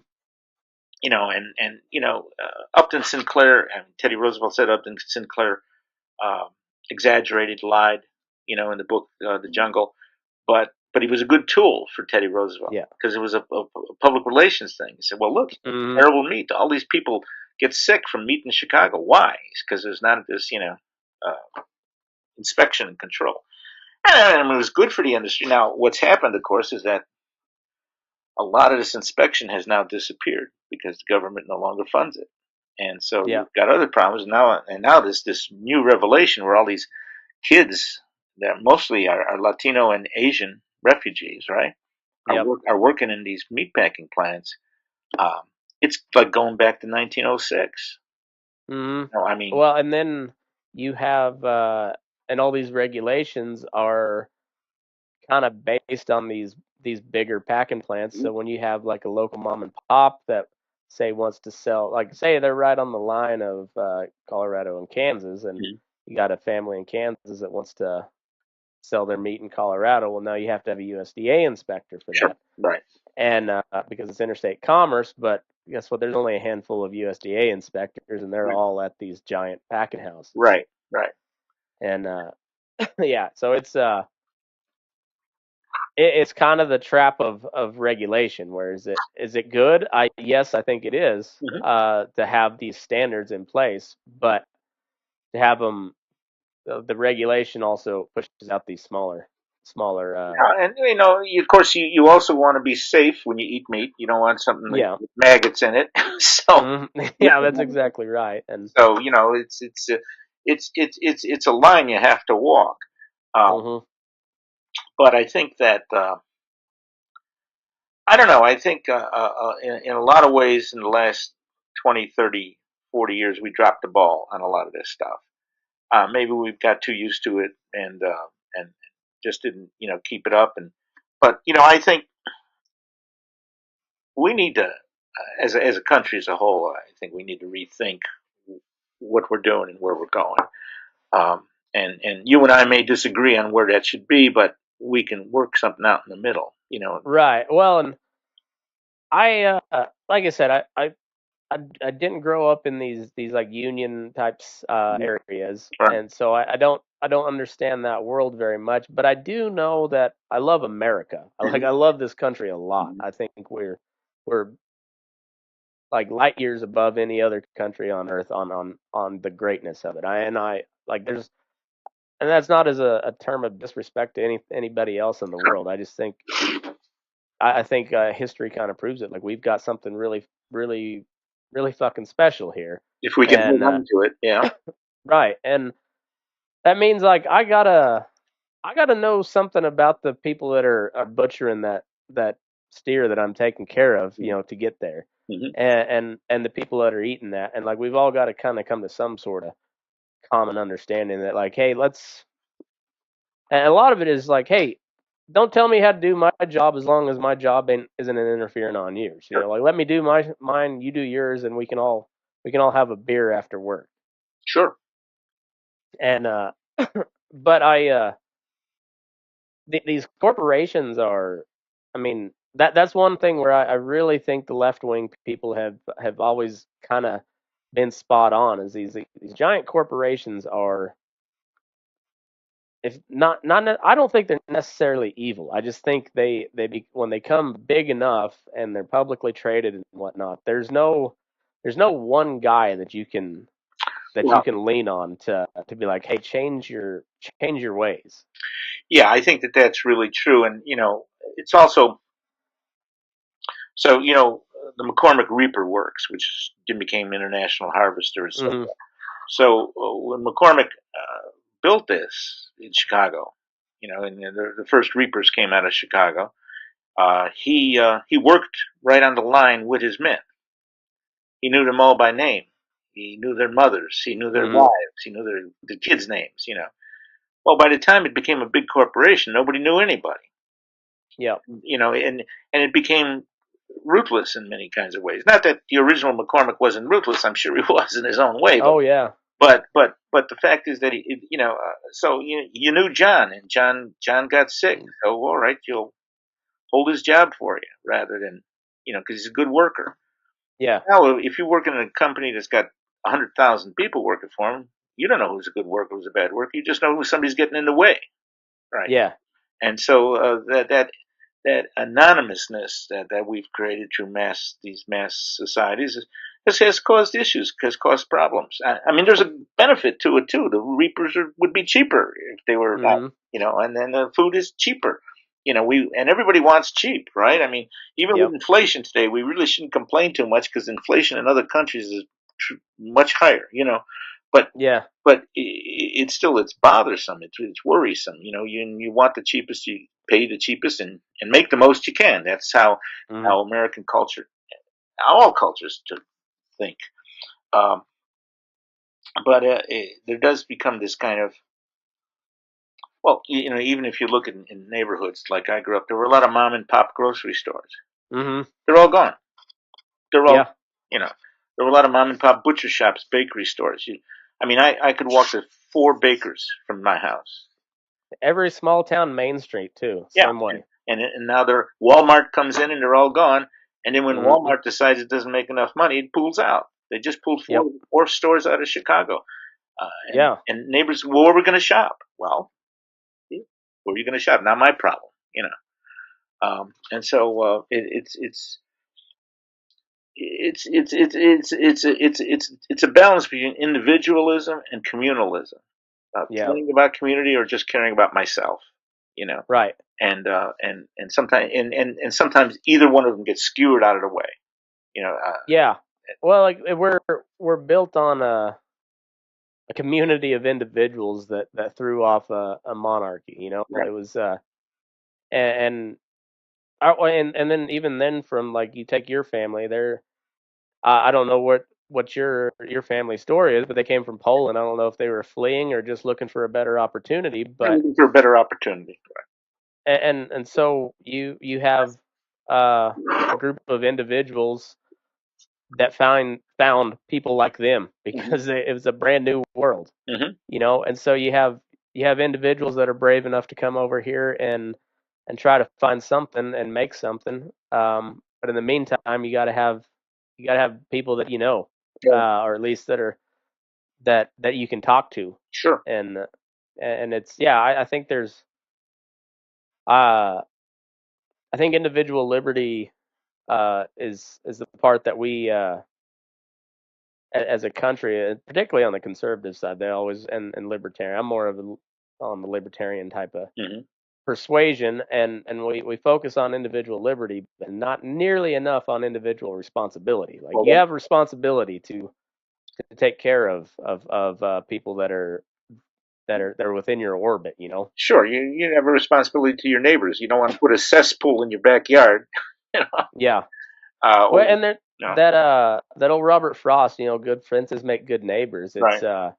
It's something so profound about that. Is like a good fence between you and your neighbor is a good thing, but you still got to have like when you come from that part of the world where you a good fence means like your cattle ain't in with the neighbor cattle, but it's not necessarily because you don't. It's keeping your business separate, but you got to be able to help each other out when disaster strikes, and that's one of the beauties of like rural communities is when you get a big weather event, you know, whether it's a blizzard or a flood or whatever, like people band together Mhm. and help each other out because you always want when something bad happens to you, you want to hope that your neighbor will be there to give you a hand. Sure. Sure. And I don't know, it's just that's the individual responsibility is a lot left out a lot when people are talking about the liberty part of things. And Right. I believe in individual liberty, kind of almost above all, but like, liberty comes with responsibility. That's why I Absolutely. always say freedom isn't free. Absolutely. And yeah, I think a lot of people have lost sight of that. Mhm. And I so I don't know. It's always good, when you see like a company doing something good to give back to the community. Like I'll support them. I don't care if they're that they're a bigger outfit. If they're Sure. helping the community around them, that's a good thing. And like the people I work for, the company I work for, like they donate like a lot of beef to the FFA kids are putting on a fundraiser or something. Well, we'll donate the beef to that. Sure. Why not? Help them out. One of those kids might come work for us, Sure. Yeah. and it's a self-interested thing, but it's the right thing to do as well. Sure. Absolutely. And so I think you're right that there there's something about a strong community that's I mean that used to be what the like I said the waves of history through the U.S. There's strife and then everybody kind of gets along, and when everybody gets along, man, we do some really cool stuff. Right. Put a man on the And moon. yeah, yeah, exactly. I mean that they built the transatlantic railroad, Hmm. which allowed and it gave guys that had just been fighting each other, it gave them a place to go Yeah. and do something. Because once the war was over, a lot of the northern guys went back up to their jobs or in their homes and their farms, but a lot of those southern guys they just had nothing left to go back to, like Hmm. nothing at all, and they went west. The freed slaves all of a sudden they're just kind of there. Yeah. what do we do now? And all they know how to do is work. So, well, let's go find work. And these railroads, these packing houses, it gave a lot of disenfranchised men something to do, and it gave them another purpose in life. And and it creates strong communities. I mean, it really Yep. really helped make America great. Just like I don't know, it's fascinating. I love that history period, post World War or Civil War, the Great Western Expansion. It's just it's such a fascinating period in time where it's kind of like I guess it's the race to the modern age almost. Yeah, and I think that's where the stockyards come in too. I mean, they create the modern age in many ways, Hmm. and the railroads and the technology that emerges. Yeah, it's fascinating. I don't know. I guess kind of to wrap it all up. I hate to take too much more of your time, but that you kind of told that story of Chicago with the Union Stockyards in your book Slaughterhouse, in a way that I hadn't heard told quite before. You had I've read the Jungle several different times. Starting in high school, and then I reread it, doing some research for this project, and then I'm reading like, do you know the name Roger Scheel? I think is his last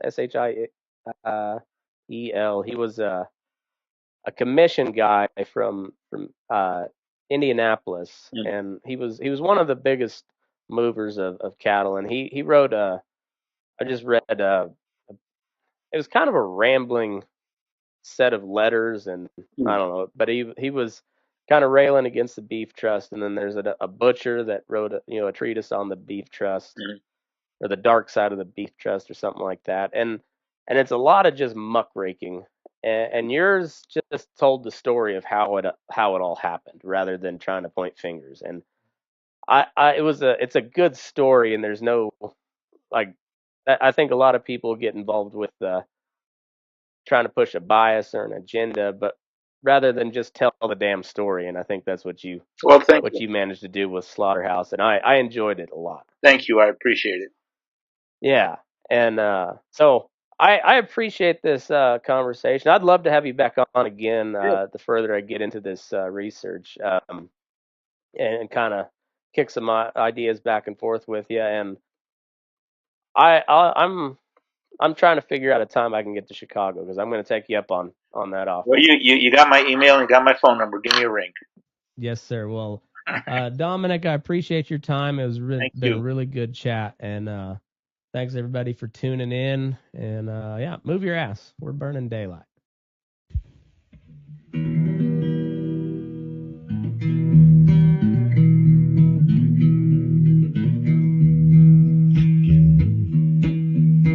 You rise up in the morning beneath the stars so bright.